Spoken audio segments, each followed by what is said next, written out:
Dear student, मैं हूं सागर। आप लोग आपके अपने यूट्यूब चैनल आईसी लाइव पे स्वागत है।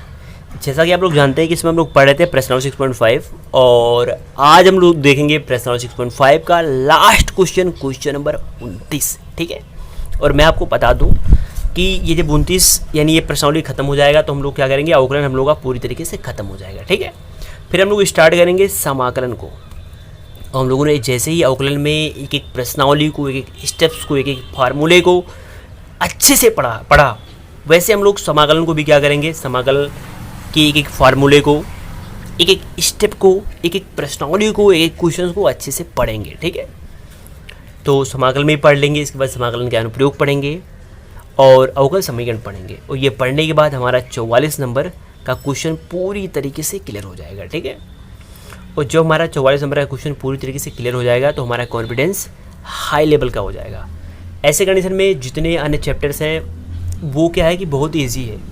अवकलन समाकलन ये थोड़ा टफ था, बाकी जो अन्य चैप्टर्स हैं वो बहुत ज़्यादा ईजी है। ठीक है, तो इसको पढ़ाने के बाद मैं सारे के चैप्टर्स को अच्छे से क्लियर करूँगा। ठीक है, तो आइए देखते हैं प्रश्नावली 6.5 का लास्ट क्वेश्चन नंबर 29। ठीक है, और हाँ, अगर आप 29 के पहले के सारे क्वेश्चन नहीं लगाएं, अगर आप उसको लगाना चाहते हैं तो उस वीडियो का लिंक नीचे डिस्क्रिप्शन बॉक्स में दिया हुआ, वहाँ से आप जाके पढ़ाई कर सकते हैं। ठीक है, और अगर आप प्रश्नावली 6.5 के पहले के सारे प्रश्नावली को लगाना चाहते हैं तो आप हमारे प्लेलिस्ट पे जा सकते हैं। वहाँ पे अवकलन के अनुप्रयोग क्लास 12 के नाम से एक प्लेलिस्ट है, वहाँ पे सारे वीडियो क्रम से अवेलेबल, वहाँ से आप पढ़ाई कर सकते हैं। ठीक है, तो आइए देखते हैं क्वेश्चन 29, देखते हैं 29 क्या कह रहा है। तो बहुत ध्यान से देखिएगा, कह रहा है इतने का उच्चतम मान। तो पहले मैं आपको एक चीज़ बता दूँ, देखो जैसे मैं कह दूँ x बड़ा है 5 से और छोटा है 10 से। ठीक है, तो देखो हमारे पास दो अंतराल होते हैं, एक होता है खुला अंतराल, एक होता है बंद अंतराल।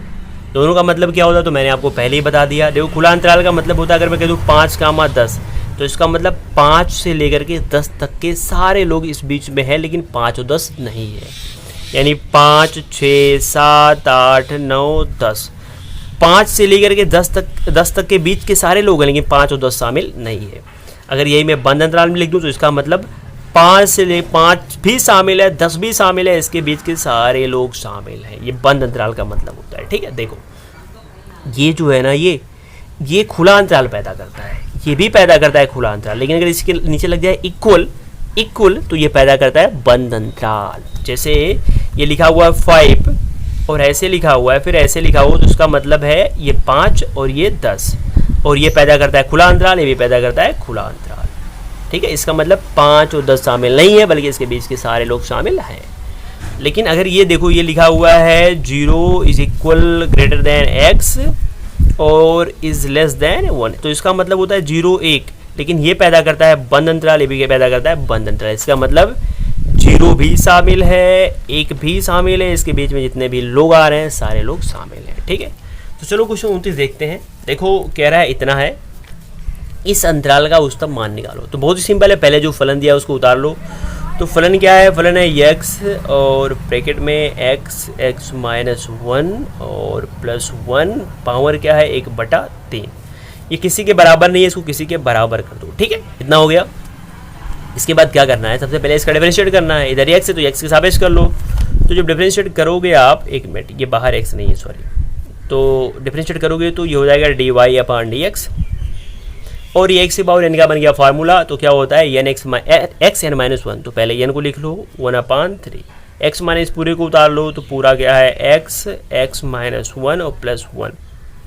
इसी n में से एक घटाओ तो n माने क्या 1/3 है, एक घटा दोगे तो बटा 1 हो जाएगा, नीचे 3 हो जाएगा और ऊपर 1 हो जाएगा, -3 हो जाएगा, घटाओगे तो -2/3 आएगा, तो आ गया -2/3। क्यों? उसके बाद इस अंदर का डिफरेंशिएट करोगे तो अंदर का डिफरेंशिएट करना बहुत ही आसान है। पहले गुणा कर लो, तो x से गुणा करोगे तो x² आएगा, x का इसमें गुणा करोगे तो 2x आ जाएगा, और यहाँ पे प्लस 1 हो जाएगा। इसका डिफरेंशिएट करोगे तो x² का डिफरेंशिएट क्या होगा 2x, और x का डिफरेंशिएट होगा क्या 1, और 1 का 0 हो जाएगा। ये हो गया। अब इसको थोड़ा सही से लिख लेते हैं ना। देखो dy/dx है, ठीक है, ऊपर देखो 2x माइनस 1 है, और नीचे तो 3 था, ये इसके पावर -2/3 है, जब नीचे आएगा तो वो पावर प्लस में हो जाएगा। ठीक है, तो ये क्या है x माइनस 1 और ये क्या है +1, और पावर क्या है, -2/3 था तो नीचे आएगा +2/3 हो जाएगा। ठीक है, अब कह रहा है कि उच्चतम मान निकालना है, तो हम लोग जानते हैं कि न्यूनतम या उच्चतम के लिए क्या होता है, निम्नतम या उच्चतम के लिए, या न्यूनतम या उच्चतम के लिए। और इसके बाद क्या हो जाएगा, तो इसके बाद जो ये है dy/dx, इसकी वैल्यू 0 के बराबर हो जाती है, यही तो होती है। और ये उतार लो, जो इसकी वैल्यू है dy/dx की वैल्यू है क्या है, तो वैल्यू है 2x - 1 बटा ये है 3, ये है x - 1 + 1 पावर 2/3 बराबर क्या है 0/1 करके बाई क्रॉस मल्टीप्लाई कर लो। तो इसका जब इसमें गुणा करोगे तो आएगा 2x - 1, इसका इसमें करोगे तो बराबर हो जाएगा 0, और यहाँ से 2x बराबर 1 हो जाएगा। x की वैल्यू निकालोगे तो आएगा 1/2। क्यों, x की वैल्यू क्या आ गई, तो x की वैल्यू आ गई 1/2, लेकिन क्या कह रहा है कि उच्चतम मान निकालो, जबकि अंतराल भी दिया है, अंतराल क्या दिया है 0,1। तो मैं आपको एक चीज़ बता दूँ, अंतराल वाले क्वेश्चन जब भी आते हैं तो इसको आप कैसे लगाते हैं, इसको लगाने का तरीका मैंने आपको पहले ही बता दिया। x की 1/2 वैल्यू है, यहाँ पे अंतराल दिया है तो एक बार 0 भी आप रखोगे, x बराबर 0 भी रखोगे, x बराबर 1 भी रखोगे, ये तीनों मान रखोगे, और तीनों मान रखने पे जो वैल्यू अधिकतम आएगी आप कहोगे वही उच्चतम मान है। जैसे मैं आपको समझा रहा हूँ, देखिएगा ध्यान से। देखो y की वैल्यू क्या थी, तो y की वैल्यू थी x और x - 1 + 1, और इसके पावर क्या था 1/3 था। तो 3 मान रखना है, एक बार क्या रखना है, एक बार ये 0 रखना था, एक बार x बराबर 1 रखना था, एक बार एक मान निकाले हो तो x का मान क्या निकाले हो, तो x का मान निकाले 1/2। ये तीनों मान बारी बारी से इसी में रखो, तो एक बार क्या रखो 0, तो y यहाँ पे 0 रख दोगे तो क्या हो जाएगा, ये हो जाएगा x की वैल्यू 0, और ये भी 0 -1, और ये +1 के पावर 1/3। देखो 0 गुणा करोगे 0 हो जाएगा, फिर यहाँ 1 बचेगा, 1 के पावर कुछ भी रहे उसकी वैल्यू 1 आएगी, तो y0 की वैल्यू क्या आ गई 1 आ गई। अब रखोगे 1, इसी में 1 रखोगे तो ये y हो जाएगा, यहाँ पे 1 रखे हो या इसे ब्रैकेट में कर सकते हो, 1 रख रहे हो, यहाँ पे 0 रख रहे हो, तो यहाँ पे जब 1 रखोगे ना तो ये हो जाएगा 1, x की वैल्यू हो जाएगी 1, और ये हो जाएगा 1, और पावर क्या है 1/3, 1 में से 1 घटाओगे 0 आएगा, गुणा करोगे 0 हो जाएगा, +1, 1 के पावर कुछ भी रहे उसकी वैल्यू 1 ही आती है। ठीक है, अब 2 बचा हुआ है, x की वैल्यू 2, तो वो भी रख दो, तो y की वैल्यू क्या रख दो 1/2 रखोगे, तो x की वैल्यू क्या है 1/2, और x की वैल्यू क्या है 1/2 -1 और +1 के पावर 1/3। उसके बाद देखो 1/2 है, अब आधे में से 1 में से जब आधा घटाओगे तो -1/2 आएगा, और ये आ गया +1, और इस पूरे के पावर 1/3 है। क्यों, तो गुणा करोगे तो हो जाएगा -1/4 +1, और इसके पावर क्या है 1/13।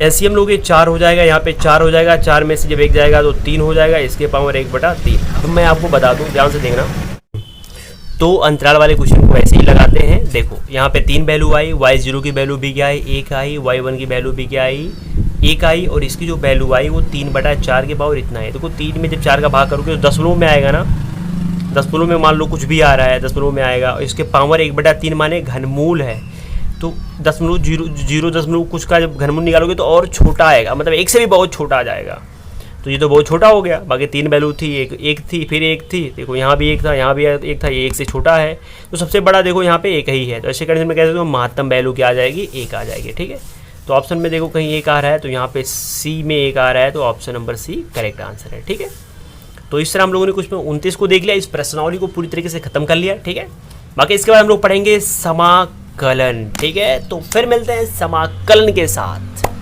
तो बताइए वीडियो आपको कैसे लगी, अगर अच्छी लगी तो आप नीचे कमेंट करें। ठीक है, तो फिर मिलते हैं समाकलन के साथ, तब तक के लिए बाय टेक केयर, जय हिंद, और आप लोगों ने मेरा से बनाए रखिए। धन्यवाद।